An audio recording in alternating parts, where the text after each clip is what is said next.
All right, here we are at Tailhook 23 at the YouTube booth. This is the first time we've had a booth. And I'm lucky enough to have our first guest be a dear friend, an old Tomcat pilot back from the very beginnings of my time in the Tomcat, Magic Morris. Magic, it's fantastic to see you. Good seeing you, as always. So before we get into our Tomcat days, let's go back to your early times as a naval aviator. So you went to the Academy, class of 67? Correct. Chose Navy pilot? Yes. Did you go right to flight school? Yes. Oh, no, I stayed 3 months to teach sailing. Oh, okay. And gymnastics. Sailing in the morning and gymnastics in the afternoon. Were those your sports? Were you a gymnastics guy? Yes. Okay. Yes. What event? What routine? My primary was high bar, horizontal bar. So you go down to Pensacola, wind up getting F-8s. Yes. Okay, so where did you go to the RAG? San Diego, VF-124. Started there in June of 1969. You used to tell a story. A lot of stories. But this one story that I remember, the gas situation story. Tell us that story. February 19th, 1970. The end of the hop didn't go well for me, but I ended up with 4 above averages and 1 unsat. The unsat being for fuel management because I ran it out of gas and had to jump out of it. You keyed the radio, because in the guns pattern, right? 1's off, switches safe, state, blah, blah, blah, blah. I was number 3. 3's off, switches safe, state 0, 0. And so you just calmly tried to relight? Many times. Many times. Obviously, if you don't have any gas, the engine is not going to relight. It did not. And so you ejected? I was told to eject at 4,000 feet. I had a wingman by that time. It was a T-28 out of one of the flight instructors from 124. Got in a T-28, came up and joined on my wing, and at about 4,300 feet, he says, "Get out of that airplane, that's an order." So I did. I was thinking about dead sticking it, but a couple weeks before, the chief test pilot at Ling Temco Vought tried a dead stick in Dallas and didn't make it. The CO of the squadron said, "Anybody tries the dead stick, I'm going to court-martial." So I took the lesser route. I jumped out of it. You got FNAB'd, but you're good to go and you practiced. Well, yeah, FNAB'd and 4 months off doing busy work. Okay. Then I finally graduated and packed my bags and went to, as I recall, the ops officer tapped me on my shoulder and said, "What are you doing tomorrow?" And it was a Tuesday. I said, "Whatever you want me to do, sir." He says, "Good. Come to work with your bags packed. You're on your way to Vietnam." And I flew to the Philippines and joined VF-51 on the Bonhomme Richard with Tudor Teague as XO, Tommy Tucker as CO, Devil Houston as OPSO, Moon Vance as CAG LSO. It's a famous bunch of F-8 guys. Moon Vance, classic. So let's talk about the F-8 a little bit. When you think about that airplane, what comes to mind? I loved it. Sleek, maneuverable, had good mileage, good thrust to weight. Once they put the P420 in it, it could turn on a dime. It was just a wonderful airplane, properly flown, smartly flown. It could also kill you if you did things that you weren't supposed to be doing in it. So around the boat, bridle instead of a launch bar for one thing. Correct. How did it handle in the pattern? I was finding the pattern. It just this was an F-8J. They had gone and upgraded them to J's, which for a Nugget, not a good mix.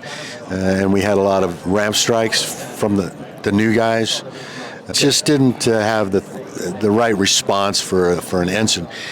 Once you got a few traps in it, once you finally learned to fly it around the boat, it was rock solid. So, if you got yourself in a hole, you were stuck. Okay. And a lot of guys got themselves in a hole. I went out and CQ'd on the Hancock before going to Vietnam, and I think there were 9 of us, and we had like 1 hook slap and 3 ramp strikes. Wow. Out of those 9 guys. Wow. So the other interesting aerodynamic feature or aeromechanic feature of the F-8 is the wing tilts away from the fuselage when you're dirty.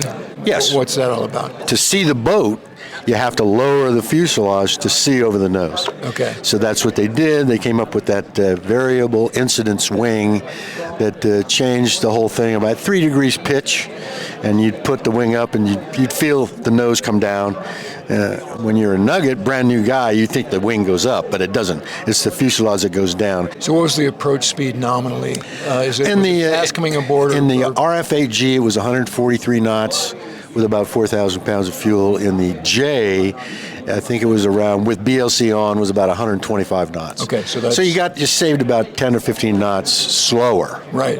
But you lost controllability, so it's a trade-off. So what was the normal load when you were flying over Vietnam? 2 Sidewinders and guns. So were you guys doing mostly air-to-air cap missions? Yes. Did you do any strike missions? I did not. I did photo escort missions over the north, but we weren't bombing at the time. So okay. I joined the cruise towards the end. I think it was August of 1970, somewhere around there. And we were just doing force cap, bar cap, that kind of thing, and then doing photo recce stuff. And the war didn't start back up until I volunteered to go to the Med, and I'm stuck in the Med when the war blew up. So I could kick myself for that. So no MiG encounters? Yeah, we had MiG encounters. Tell us about that. We would get vectors from the various caps, E1s, and we had a northern cap and a southern cap stations, and we would fly, the old figure 8 routine up there, and then they'd vector us.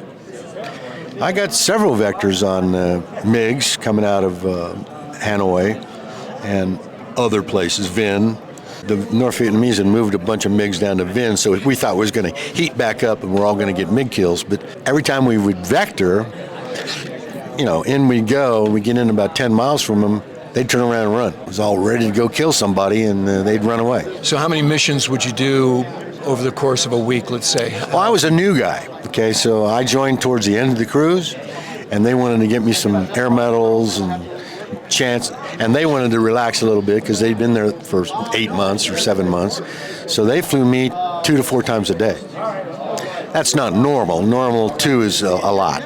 Yeah, I used to land the airplane, they'd come up, hand me my brief card for the next mission, refuel me, and off I'd go. And never went to any of the briefs. That is crazy. It's amazing, amazing stuff. That is amazing stuff. Yeah, it was fun. It was a real learning curve. So then you did a second cruise in the Med? Yeah. In the same squadron? Is it still VF-51 or? No, they were decommissioning the 27 Charlies. They were That's the classic carrier that Bonham Richard was. All the F-8 squadrons were being done away with except for a few. So they were consolidating F-8 squadrons. And they took VF-51 and they kept a couple of pilots and took VF-53 and brought a couple of their pilots over. The rest of us, they farmed out. Training command.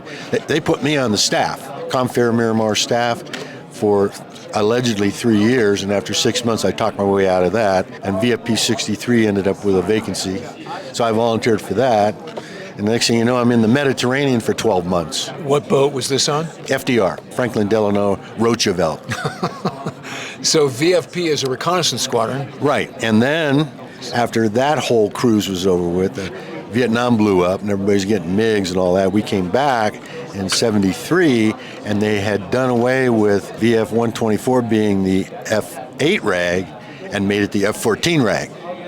So they consolidated the F-8 rag instructors into VFP-63.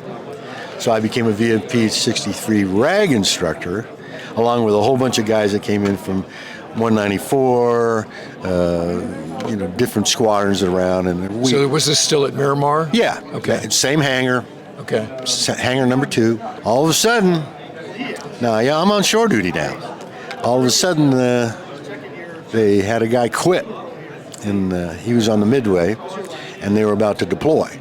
So they said, guess what? You're still qualified in the F-8G, and you're going to go on the Midway. So I was a maintenance officer on a 3-plane photo dead on the Midway until we were replaced by Marine F-4s, RF-4s, and we came back on the Oriskany in June of 1974.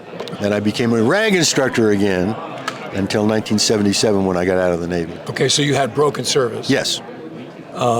So what did you do when you were out of the Navy? I moved up to Los Angeles, and I was a consultant, a tech rep for a Nalco chemical company.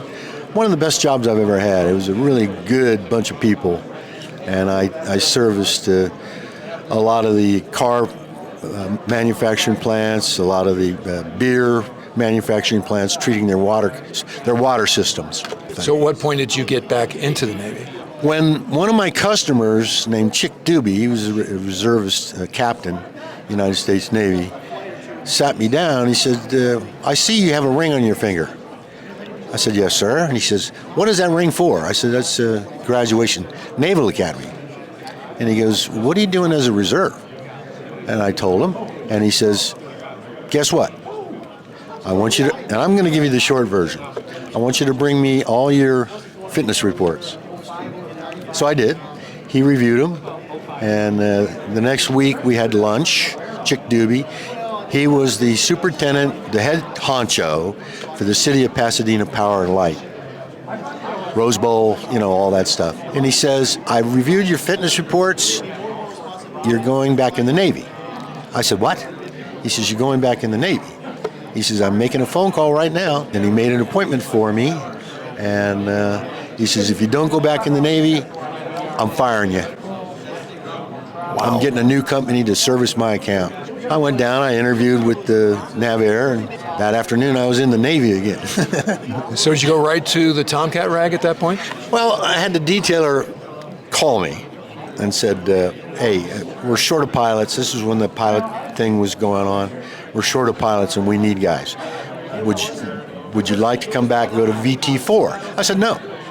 Would you like to come back and go to VT23? No. Would you like to come back and go to... I said, listen, here's what I want. This is exactly what I want. I want VF-124, Miramar, and then I want to go to the fleet. And he goes, you're kidding. I said, no. And it was a Saturday. He said, don't leave that phone. It was a phone booth at General Motors Southgate. I was servicing the plant. About an hour later, that phone booth rang, and I answered the phone. He says, I talked to the Admiral. He was playing golf. Your orders are being typed. Be here in 11 days. And 11 days later, I walked into 124, and the rest is history. And I did 3 cruises with VF-24, and then I spent 3 years on the Independence. Did 3 years at Oceana at VF-101 with you, and after 23 years, I pulled the plug. You and I flew together, as you've said, when I was a Cat 1 going through the RAG for the first time. I'll have to look in my logbook for how many sorties we had together, but I remember... You guys all look alike to me. I'm sure. We had a gun sortie, the first guns hop that I ever did. This is what we would call the squirrel cage. It was very dynamic. Oh, yes. Instead of the circular pattern. So it was an A4 that would have a long cable. I don't know how long that cable was. About 1,500 yards. Okay, and then a banner behind it. So you'd start adjacent to the A4, pitch up to the high perch, low reversal, and then track the banner, trigger down, boom, boom, boom. And each airplane in that sortie had different colored bullets, so you'd come back and they'd drop the banner at the end of the field, and everybody would count the hits that they'd had. So that was a real eye-opener for me, because it's a very dynamic, boom, boom, G coming on. Well, it is a dynamic thing. When you come by the A4 or whatever on a spacer, it's called a spacer, to get 15 seconds, 17 seconds between airplanes going by the spacer, and then everybody is now in one of the 4 positions they're supposed to be in. It does get dynamic, i.e. a year later, we had one of my other students have a midair with one of my other instructors at the low perch and lost both airplanes and killed 2 guys. So the Rio does have a lot to do by keeping his eyeballs out and watching for those other airplanes. And this is why comms are so important all through the pattern, where you say gotta where talk. you are. You got to talk. It seems like the F-8 community particularly, I mean, the Tomcat obviously had a lot of big personalities, both pilots and Rios, but the F-8 seemed to be really a breeding ground for big personalities. Colorful gents. And so particularly a guy that I've documented on the channel, profiled on the channel, Hoser Satrapa. I was in 3 squadrons with him. A lot of fun to be around. A lot of fun. Very good pilot. Very good pilot. It's interesting. I had a conversation last night with the widow of an F-8 instructor of mine from back in the 60s. And she said to him, she'd never been around fighter pilots before. but she ended up marrying him. And she said to him, "Why are you guys always so crazy?" And he goes, "Because you never know if you're going to ever come back." So Magic, it's great to see you out here. This is what's fun about Tailhook. Yeah. You can show them what your t-shirt says. More to come from Hook, so stay tuned.